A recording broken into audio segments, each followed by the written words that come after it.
Değerli izleyicilerimiz, Almanya'da işsizlik verileri açıklandı. Buna göre bir önceki aya göre Almanya'da işsizlik rakamları Haziran'da 38 bin azalarak 2 milyon 691'e 2 milyon 691 bine geriledi. Yani Almanya'da halihazırda 2 milyon 691 bin kişi çalışabilir durumda ama işsiz.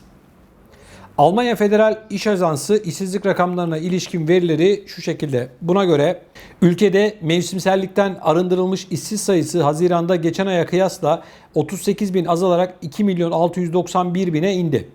Piyasalarda işsiz sayısına ilişkin beklenti Haziran'da 20 bin azalması yönündeydi ama daha da azaldı. Veriler ülkede işsizlik oranının Haziran ayında %5.9 düzeyinde sabit kaldığını gösterdi. Federal İş Ajansı Başkanı konuya ilişkin değerlendirmesinde işsiz sayısının düşmeye devam ettiğini belirterek şirketler kısa süreli çalışmayı azaltıyor ve yeniden yeni personel arıyorlar dedi. Tabii güzel bir haber bu Almanya için işsizlik rakamlarının azalması. Ancak Almanya'nın temel sorunu arkadaşlar bana göre işsizlikten ziyade tam sosyal yardımlar vesaire ama maaşların düşük olması. İşçilerin almış oldukları maaşlarla eğer sosyal yardımlar olmasa geçinebilmeleri gerçekten çok ama çok zor. Görüyoruz ki son bir yıl içerisinde vatandaşın markette, çarşıda, pazarda maalesef istediklerini alamaması durumu söz konusu. Çünkü en ucuz marketler dahi son bir yıl içerisinde özellikle gıda ürünlerinde fiyatları %25 oranında arttırmış durumdalar. Aldi'den tutun Real'e kadar hiç fark etmez.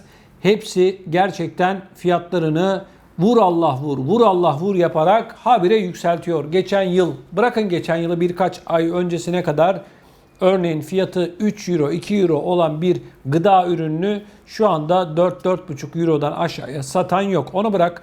Türklerin yoğun olarak yaşamış olduğu yerlerdeki marketleri zaten söylemiyorum. Türk marketleri Allah'ım ya Rabbim almışlar başlarına gidiyorlar. Sol şeritten 300'e radara girmiş vaziyetteler. Fiyatla adeta birbirleriyle yarışıyorlar. Hiç kimse kusura bakmasın. Son bir yıl içerisinde fiyatlar almış başına gidiyor. Maliyetler artmıştır, o olmuştur, bu olmuştur. Ben bunları bilmem. Ben vatandaşın cebindeki paraya bakarım. Eğer vatandaşın cebindeki para sabit bir şekilde duruyorsa, artmıyorsa, çarşıda, pazarda yangın varsa bunun sorumlusu o vatandaş değildir. Devlettir, market sahibidir, üreticidir. Ben bunu bilirim.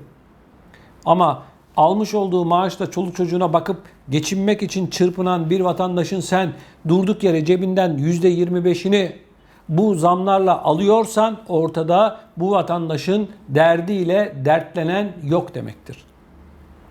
Fiyatlar ne durumda? Özellikle hanım izleyicilerime soruyorum. Geçen yıl almış olduğunuz süt aynı fiyat mı? Geçen yıl almış olduğunuz makarna aynı fiyat mı? Bakın sürekli kullanılan ürünleri söylüyorum ben size. Hani avokadonun bilmem nesini söylemiyorum size. Basit. Hadi bakalım emeklilere soralım, Almanya'da yaşayan emeklilere. Geçen yıla göre kıyasladığınızda fiyatlar aynı mı? Vatandaşın ödemiş olduğu faturaların miktarı aynı mı? Zam yok. Zam falan yok. Çalışana maaş zammı yok. Yoksa markette, çarşıda, pazarda zammın en güzeli var. Hiç problem yok. Güzel güzel zam yapıyorlar. Çaktırmadan o her şey güzel. Ekonomi düzeldi. Bak işsizlik de azalıyor Almanya'da. Sosyal yardım verme bakalım bu vatandaşlar nasıl geçinecekler? Arkadaşlar sistem baştan yanlış kurulmuş. Sosyal yardım üzerine kurulan bir devlet olmaz. Tamam sosyal yardım yap ama kardeşim düşük maaş verme. Maaşlardan kestiğin bu brüt ücretlerden kesmiş olduğun vergileri düşür bari. Sosyal yardımı azalt. Arkadaşlar bakın zaten Avrupa artık göçmen istemiyor. Bak bu net. Diyor ki ben bu göçmeni alacağım, giydireceğim, okutacağım, onu yapacağım, para vereceğim, o yardım ya ev yardım, o yapacağım, bu yapacağım falan.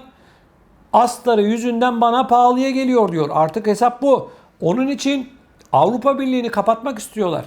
Göçmen istemiyorlar kesinlikle arkadaşlar. Artık Almanya, Fransa, Hollanda, İsveç, İsviçre, Belçika gibi vatandaşlarımızın yoğun olarak yaşamış olduğu ülkelerde oturum almak aile birleşimi dışında gerçekten çok zor. Göçmen falan istemiyorlar. Ki gelmeyin kardeşim diyorlar. Açık açık söylüyorlar zaten. Yunanistan'dan başlamak üzere Avrupa Birliği sınırlarını bir düşünün bakalım. İşkence görenler, dayak yiyenler, aklınıza ne gelirse hepsi var. Değerli izleyicilerimiz, Almanya'da geçinebilmek gerçekten eskiye göre daha da zor. Çünkü Almanya Federal İstatistik Dairesi bir açıklama yaptı. Bu açıklamaya göre Almanya'da her bir çocuğun ortalama aylık masrafı 763 euro. Evet. Araştırma sonucuna göre çocuğun yaşı büyüdükçe masrafları da artıyor. Rapora göre 3 kişilik bir evin gelirinin ortalama olarak %21'inin çocuk masraflarına gittiği ifade ediliyor. Bir çocuğa harcanan masrafların 2013 yılında ortalama olarak 660 euro olduğu ifade edilirken bugün ise 763 euroya çıkmış durumda. Diğer yandan raporda yaş ilerledikçe çocuk için harcanan giderlerin yükseldiği ancak çocuk sayısına göre de çocuk başına daha az masraf yapıldığı vurgulandı. Tek çocuk için ortalama 763 euro masraf yapılırken iki çocukta bu toplam 1276 euro, 3 çocukta 1770 euro olarak belirlendi. 12-18 yaş aralığındaki yetişkin çocuklar için ise genel masrafın ortalama aylık 953 euro olduğu kaydedildi. Şimdi değerli izleyicilerimiz, dünyanın pek çok yerinde tabii ki kolay bir geçim yok, havadan para yok. Ama özellikle son 2 yıl içerisinde koronavirüsün hayatımıza girmesiyle beraber masrafların arttığını görüyoruz.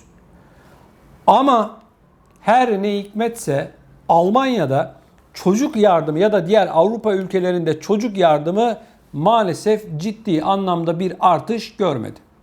Bir sefere mahsus 150'şer euro verdiler. Onun haricinde tek bir kuruş dahi çocuk yardımı yapılmadı. Şimdi bunları ben söylemiyorum. Bakın, bir çocuğun aylık masrafının 763 euro olduğunu Almanya Federal İstatistik Dairesi söylüyor. Bir çocuk 763 euro, iki çocuk 1276 euro, 3 çocuk 1770 euro. Şimdi bu kıyaslamayı tekrar ediyorum. Ben Türkiye'ye göre ya da başka bir ülkeye göre yapmıyorum. Ben Almanya nezdinde konuşuyorum. Ve diyorum ki alınan vergiler çok yüksek, yapılan sosyal yardımlar çok düşük. Hal böyle olunca da vatandaşın çilesi bitmiyor. Bakın, eskiye göre kıyasladığımızda gerçekten geçinebilmek her yıl özellikle Avrupa ülkelerinde daha da zorlaşıyor. Çünkü masraflar ve insanların satın alabileceği çeşitlilik artıyor. İnternet denilen bir şey hayatımızda, alışveriş yapmak daha kolay.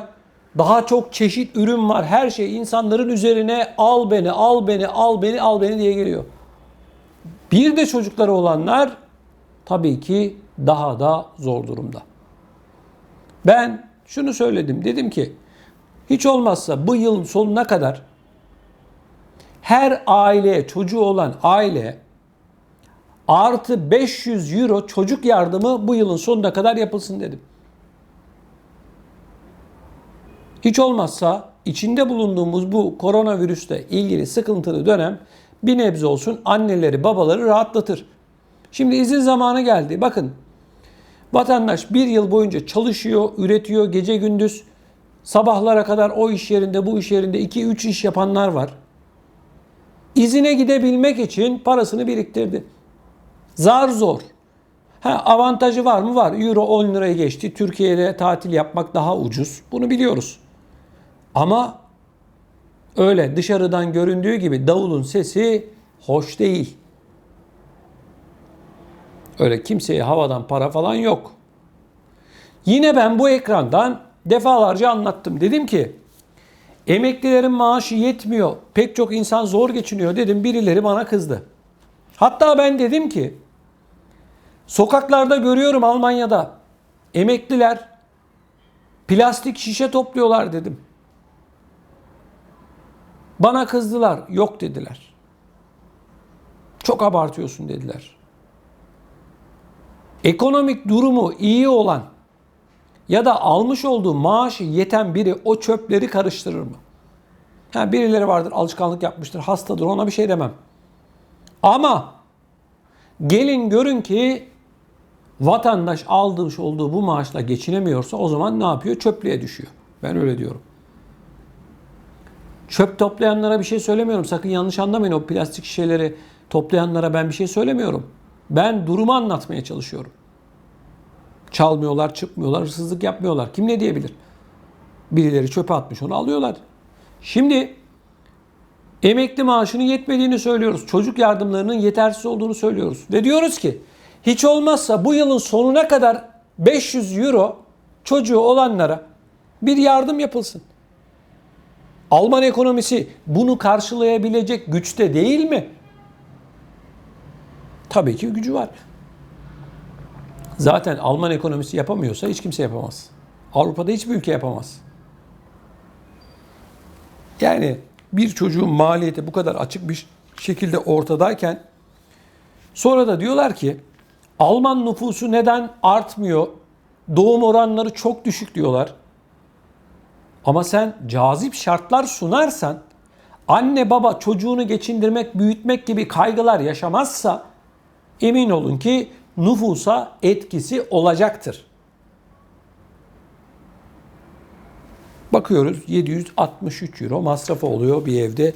Zaten düşünün, eğer karı koca çalışmıyorsa Avrupa'da arkadaşlar, yani çocuklara bakabilmek, geçinebilmek, ay sonunu getirebilmek, çocukların ya da kendilerinin zorunlu olan ihtiyaçlarını karşılayabilmek gerçekten çok zor. Ev kiraları almış başını gidiyor.